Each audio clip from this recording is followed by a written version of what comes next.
इसका एक प्रमाण है। तुंगभद्रा नदी के किनारे एक नगर था और उस नगर में एक ब्राह्मण रहा करते थे जिनका नाम था आत्मदेव। सब कुछ था बढ़िया, सुंदर पत्नी थी, घर भी बहुत बढ़िया बना हुआ था, लेकिन एक चीज की कमी थी, एक बेटा नहीं था। जैसे जंगल बहुत बड़ा हो लेकिन एक सिंह के बिना वो जंगल सूना होता है, उसी प्रकार घर का आंगन खूब बड़ा हो, घर खूब बढ़िया बना हो, लेकिन जब तक बालकों की किलकारियां न सुनाई पड़े वो घर भी सूना सूना सा लगता है। पंडित जी हमेशा उदास रहते थे। सज्जनों, एक बात बताऊं, इस संसार में सबको सब कुछ नहीं मिल सकता। या सुंदरी सा पतिना विहीना तस्याम द्वयो तस्य सुतस्य हानि। जो बहुत सुंदर स्त्री होती है उसके अनुरूप उसे पति नहीं मिल पाते। अच्छा, कभी ऐसा हो गया पति पत्नी दोनों सुंदर मिल गए तो एक बेटा की कमी हो जाती है, और कहीं तीनों मिल गए सुंदर पति पत्नी बेटा मिल गया तो धन की कमी। कुछ न कुछ कमी तो जीवन में लगी ही रहती है। एक दिन पंडित जी ने सोचा कि ऐसे जीवन से अच्छा है कहीं मैं जाकर के मर जाऊं कि मेरे पास बेटा नहीं है। यह सोच करके वो ब्राह्मण गृहं त्यक्त्वा वनम गतः, घर को छोड़ करके जंगल गए। जंगल में मरने का प्लान बनाया और चिल्ला चिल्ला करके रो रहे थे। उसी समय एक संत भगवान आ गए, बोले अरे ब्राह्मण, कथम रोदिसि विप्रत्वम, ब्राह्मण क्यों रोते हो? ब्राह्मण ने कहा महात्मा जी मेरे पास बेटा नहीं है, एक गैया मेरे घर बंधी है, उस गैया को भी किसी संतान का जन्म नहीं भया। मैं इतना बड़ा पापी हूं, अपने हाथ से किसी पौधे को स्पर्श कर दूं तो वो पौधा भी सूख जाता है। महाराज मरूं न तो क्या करूं? अगर आप कृपा करना चाहते हो तो एक बेटा हमको दे दो। संत भगवान ने कहा ब्राह्मण जी बेटा के चक्कर में मत पड़ो, भगवान का भजन करो। भगवान बेटा नहीं देते हैं तो भी कोई बात नहीं, भगवान का भजन करिए। पंडित जी ने कहा ना, अरे मेरे पास बेटा नहीं होगा तो मेरा नाम आगे कौन बढ़ाएगा? संत भगवान ने कहा सुनो ब्राह्मण देवता, केवल पुत्रों से नाम नहीं होता है आदमी का। हो जाए पुत्र को पुत्र कहीं तो वह छाती पर है दलता।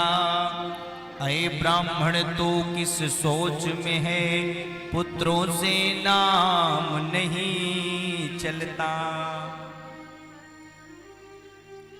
बेटा कहीं नालायक हो गया ना तो लेने के देने पड़ जाते हैं।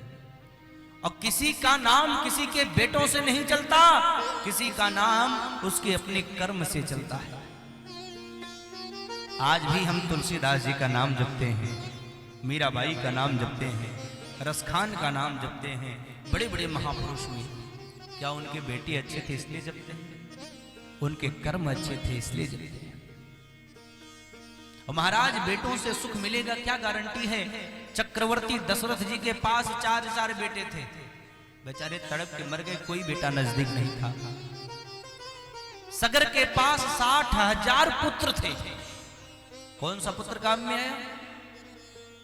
बेटे से सुख मिलेगा इसकी कोई गारंटी नहीं है। ब्राह्मण भगवान का भजन कर। ब्राह्मण ने कहा प्रभु कृपा करिए, उपदेश करना मुझे भी आता है, मुझे तो एक बेटा दे दीजिए। और मुझे इतना विश्वास है अगर संत अपने मुख से बोल देंगे तो मेरे घर भी एक लाल का जन्म हो जाएगा। संत भगवान ने कहा कैसे बोल दूं? तेरे मस्तक की रेखा को देख करके हमने पढ़ लिया है, सप्त जन्मा अवधितो पुत्रो नहीं वचन। तुम्हारे पास 7 जन्मों तक कोई पुत्र भाग्य में है ही नहीं। ब्राह्मण ने कहा तब तो मैं पक्का मरूंगा और मेरी ब्रह्म हत्या का दोष आपको लगेगा। आपके सामने मैं प्राण त्यागूंगा। संत भगवान ने कहा ब्राह्मण ऐसा मत करो। जब ब्राह्मण किसी भी प्रकार से नहीं माना ना, तो एक फल उठाया, फल उठा करके दे दिया ब्राह्मण के हाथ में, लो अपनी पत्नी को खिला देना, नियम संयम का पालन करेगी तो 1 वर्ष के अंदर तेरे घर लाला का जन्म हो जाएगा। जा। ब्राह्मण हमारी प्रसन्नता में दौड़ा दौड़ा अपने घर आया, अपनी पत्नी को बुलाया, अरे देवी जरा बाहर निकलो। ब्राह्मण देवता की पत्नी बड़ी तर्क करने वाली थी, नाम था धुंधली। बोली क्यों चिल्ला रहे हो भाई?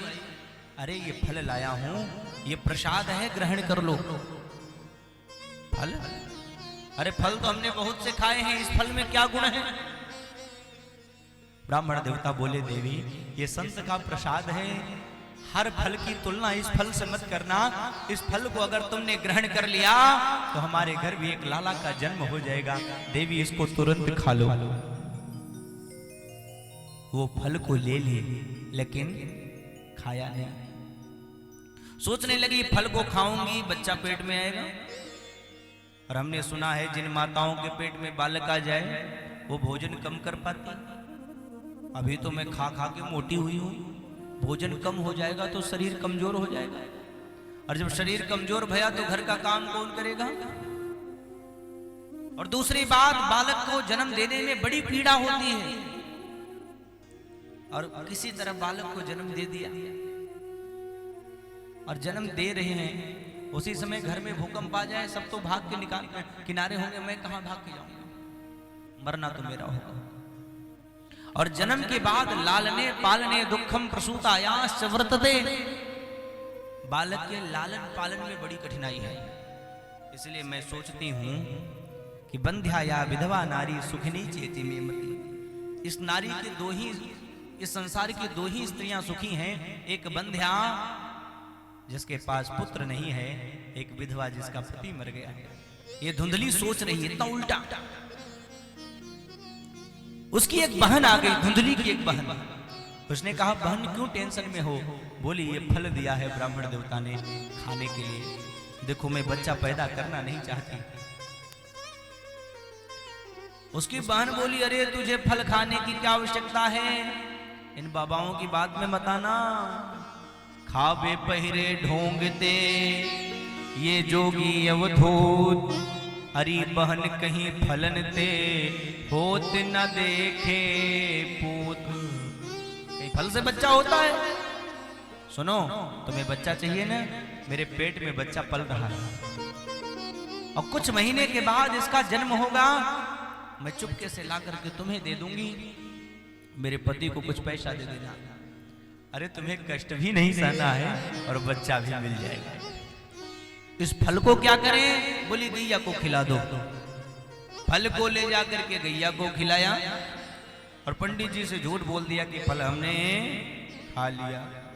भैया समय बीता, उसकी बहन के घर बच्चा हुआ, चुपके से ला करके धुंधली को दिया।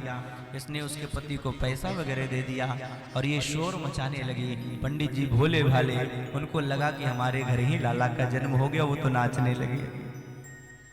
सज्जनों कुछ महीना बीता, जिस गैया को फल खिलाया गया था उस गैया के पेट से भी मनुष्य के बालक जैसे बिल्कुल सुंदर पुत्र का जन्म होता है।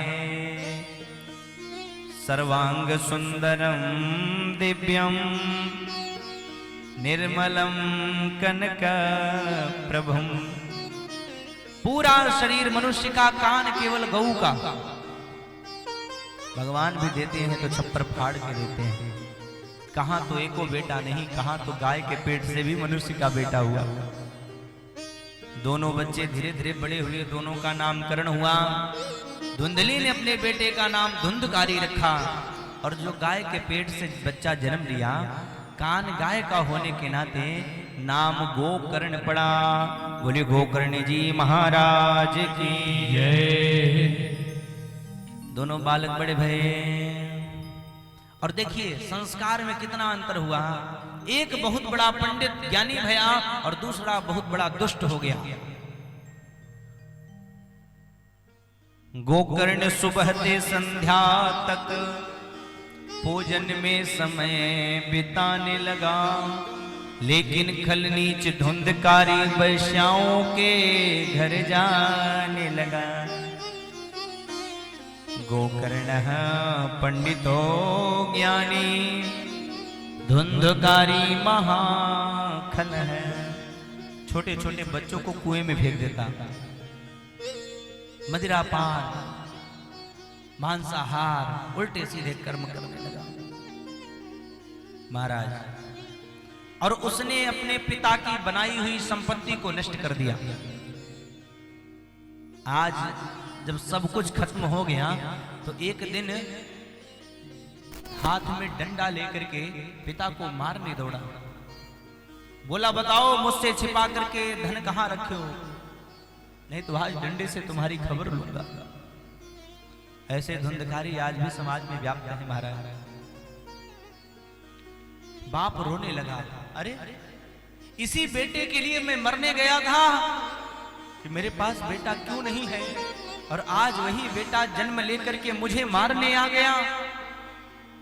कितनी आशा थी इससे। जिन्हें हम हार समझे थे गला अपना सजाने को, वही अब नाग बन बैठे हमी को काट खाने को। अद्भुत यह संसार, यहां पर कोई किसी का सगा नहीं। आज वो बाप रोने लगा तो जो गाय के पेट से बच्चा जन्म लिया था आकर के समझाता है, पिताजी रोइए मत, इस संसार में कौन सुखी है?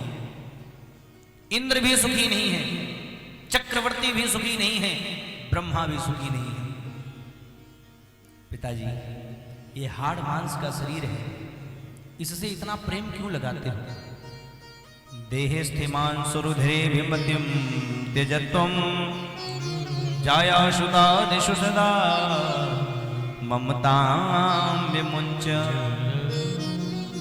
एक बात बताइए पिताजी, ये हाड़ मांस का शरीर क्या आपका है? नहीं है।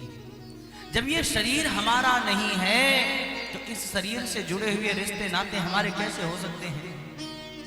पिताजी ये ममता छोड़िए, ममता छोड़िए पिताजी।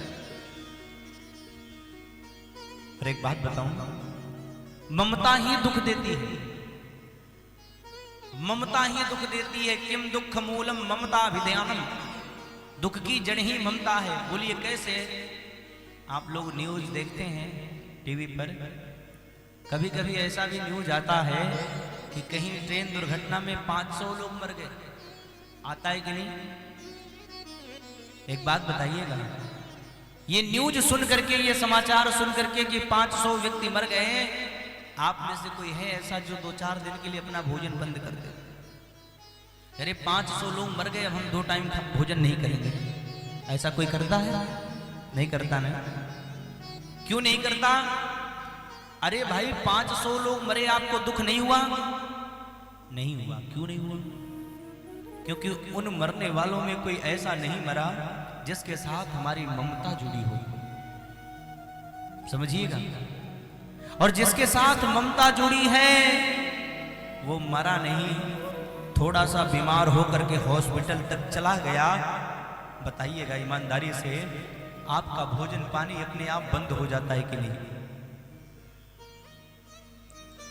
यही ममता है।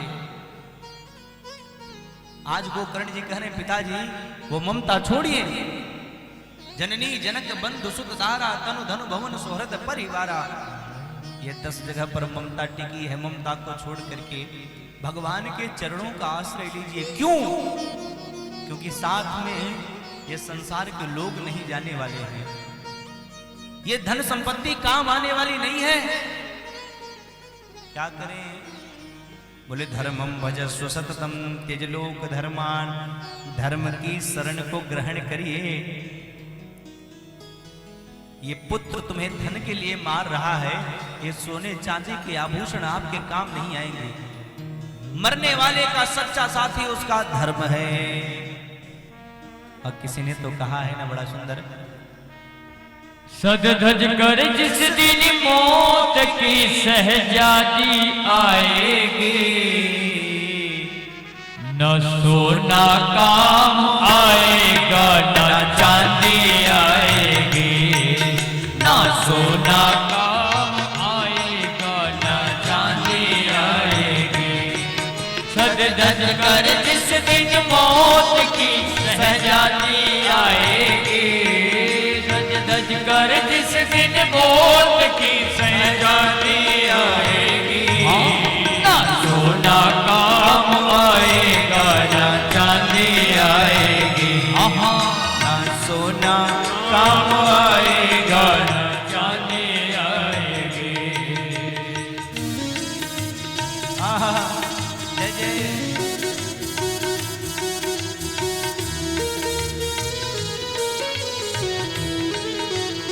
हरि बोल जय हो।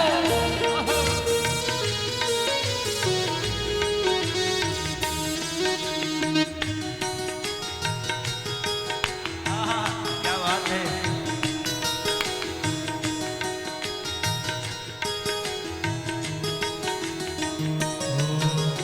छोटा सा तू कितने बड़े अरमान है तेरे, छोटा सा तू कितने बड़े अरमान है तेरे।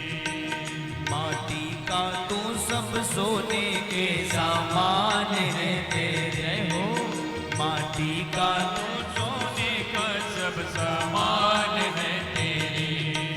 मिट्टी की काया मिट्टी में जिस दिन समाएगी, गाइए।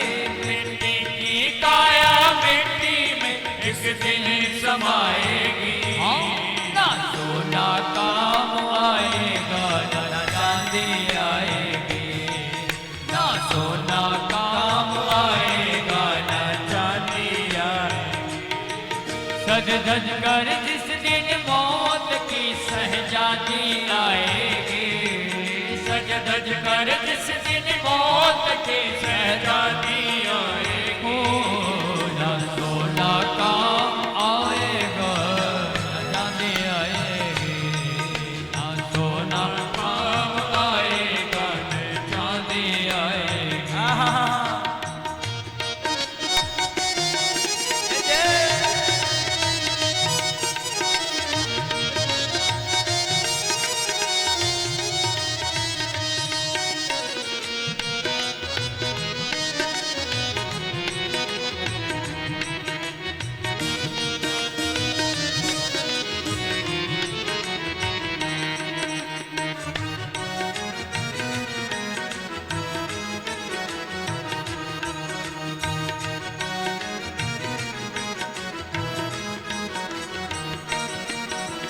पंछी है तो तोड़ पिंजड़ा छोड़ के उड़ जा, पंछी है तो तोड़ पिंजड़ा छोड़ के उड़ जा।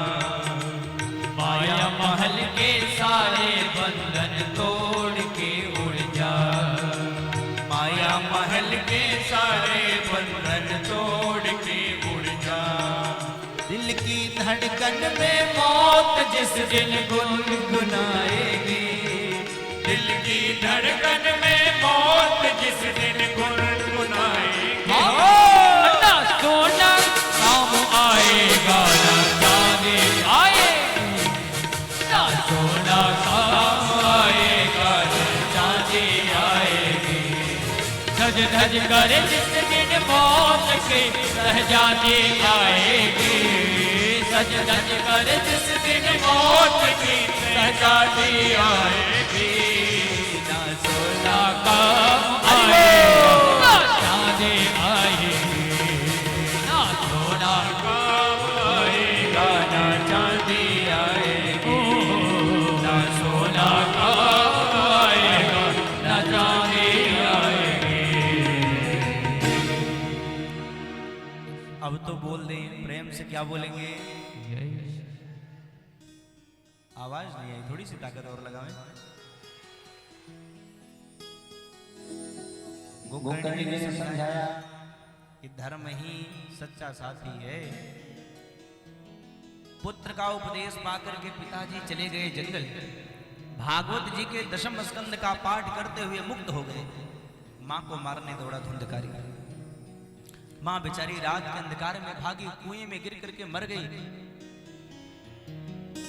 सज्जनों, धुंधकारी आजाद भया, 5-5 वैश्याओं को ला करके घर में रख लिया, उन्हीं के साथ रमण करने लगा। वैश्याओं ने धन मांगा तो कहीं से जाकर के बहुत ज्यादा चोरी करके धन लाया, वैश्याओं को दिया। धन पाकर के उनकी बुद्धि बिगड़ गई, सोचने लगी राम राम, पकड़ा गया तो ये मारा जाएगा, चोरी करता है, ऐसा करो ये मर जाए हम लोग बच जाएंगे। उस सो रहा था धुंधकारी, उसके शरीर को खाट से बांध दिया। भैया जब खाट से बांधा गया, अब मारने लगी, चिल्लाने लगा धुंधकारी, आग के अंगार को मुंह में डाल डाल के मारने लगी। बड़ा दर्द से पीड़ित होकर के धुंधकारी के प्राण निकले। वैश्याओं ने उसके शरीर को घर के आंगन में गड्ढा खोद करके मिट्टी से ढक दिया, धन लेकर के चली गई। आज पूरे घर में वीरानगी छा गई। गोकर्ण जी महाराज तीर्थ यात्रा में भ्रमण कर रहे हैं। एक समय था लोग मुहूर्त दिखाने आते थे, पंडित जी हैं। आज कोई डर के मारे उस घर में नहीं आता, मत जाना, वहां बहुत बड़ा प्रेत रहता है। एक बेटा नालायक हो गया, एक पुत्र को पुत्र हो गया। धुंधकारी प्रेत की योनि में पड़ा पड़ा तड़प रहा था। एक दिन गोकर्ण जी महाराज पधारे, अपने जन्मभूमि की याद आई। रात में सोए तो कभी भेड़ के रूप में, कभी भैंसे के रूप में आके डराने लगा। गोकर्ण जी ने हाथ में जल लेकर के मंत्र पढ़ करके मारा, छीटा, बोले तू कौन है? धुंधकारी हाथ जोड़ा, रोने लगा। अहम भ्राता त्वदीयोऽस्मि धुंधकारी नामतः। भैया मैं आपका भाई धुंधकारी हूं, मुझे बचाओ, प्रेत बन गया हूं। रुको, सवेरा होने दो। प्रातः काल सूर्य भगवान को रोक करके पूछा, बताइए भाई की मुक्ति का उपाय क्या है? सूर्य भगवान ने कहा, श्रीमद् भागवती वार्ता प्रेत पीड़ा विनाशिनी। भागवत की कथा सुनाओ, भागवत की कथा प्रेत पीड़ा का भी विनाश कर देने वाली है। भागवत जी का आयोजन हुआ। जब आयोजन भया सज्जनों, तो वो प्रेत है, कैसे बैठेगा? हवा का झोंका उसको दूर ले जाता। प्रेत बैठ करके कथा नहीं सुन पाता, तो क्या किया? बांस पड़ा हुआ था, बांस में छोटे छोटे छिद्र थे, उन्हीं छिद्रों में जाकर के बैठ करके कथा सुना। आज भी तब से परंपरा चली आई है, जहां जहां भागवत होते हैं 7 गांठ का बांस लगाया जाता है। उसमें एक भाव होता है, क्या कि जैसे भागवत जी उस धुंधकारी का उद्धार कर दिए इसी बांस के माध्यम से, वैसे हमारे पूर्व कुल में जितने हमारे पूर्वज हैं, अगर कोई ऐसा बचा हो हमारे खानदान में, कुल में, जिनका उद्धार न हुआ हो, वो इसी बांस में आकर के बैठे भागवत जी की कथा सुने, उनका भी उद्धार हो जाए। 7 दिन धुंधकारी कथा सुना, 7 गांठें फट गई और अंत में तुलसी की माला को पहन करके धुंधकारी प्रकट हो गया।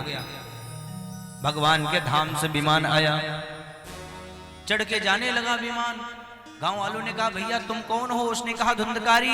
कहां? बोले उद्धार हो गया, अब जा रहे हैं। गांव वालों ने कहा, अरे कथा तो हमने भी सुना था, विमान अकेले तुम्हारे लिए आ गया, ये ठीक नहीं है, ये पक्षपात है। गोकर्ण जी ने कथा सुनवाया और धुंधकारी का उद्धार हो गया, हम गांव वाले का क्यों नहीं हुआ? तो भगवान नारायण के पार्षदों ने कहा, देखो स्पष्ट बताएं, श्रोता बनकर के बैठना अलग बात है, श्रोता के पद पर बैठ करके कथा को सुनना अलग बात है। जैसे हम 3 घंटे के लिए बैठे हैं ना, ये कथा लाइव भी चल रही है, यूट्यूब पर भी भक्त फेसबुक पर भी दर्शन कर रहे हैं, दूर दूर लोग बैठे हुए इस कथा का लाइव प्रसारण देख रहे हैं। हमको व्यवस्था दी गई है कि आपको 3 घंटे बोलना है। अब बताइएगा, आप 3 घंटे के अंदर हमारे भी बहुत सारे फोन आते हैं, मैं मोबाइल भी पास में रख लूं और उसका फोन भी देखता रहूं, हैंडल करता रहूं, तो क्या कथा हो पाएगी? सही बताना।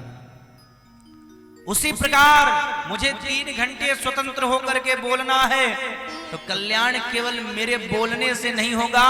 जब आप लोग भी 3 घंटे चारों तरफ से ध्यान हटा करके स्वतंत्र होकर के सुनने का प्रयास करेंगे, तभी कल्याण संभव है। भागवत से समझिएगा। हम कथा भी सुनते रहें और फोन भी चला लें, आपस में बात भी कर लें, ये कथा के श्रोताओं का लक्षण नहीं है। बुरा लगे तो क्षमा करिएगा, लेकिन प्रयास ये करिए कि 3 घंटे के लिए हमको फोन से भी दूर रहना है, उसको साइलेंट करके रख दीजिए। ये शरीर का एक अंग बन गया है फोन, ऐसी बीमारी है? सोते समय भी सर के पास होना चाहिए, देख करके। रात में 2 बज जाता है चलाते चलाते, काफी लोगों को देखता हूं। ये ठीक नहीं है। उपयोग करिए, एक साधन है, लेकिन इतना ज्यादा नहीं है। हाँ सज्जनों, तो भगवान नारायण के पार्षदों ने कहा, जिस प्रकार से कथा को सुन करके मनन किया है धुंधकारी ने, वैसा किसी ने नहीं किया। श्रोता 3 प्रकार के होते हैं, सुनने वाले। आप लोग समझिए, आपका कौन सा नंबर है, पहला, दूसरा या तीसरा? नंबर 1 कौन? कहे भाई श्रोता है, सोता है और सरोता है, ये संत लोग कहते हैं। सरोता क्या है? बोले सरोता देखा है आपने, जो सुपारी काटता है, उसका काम है काटना।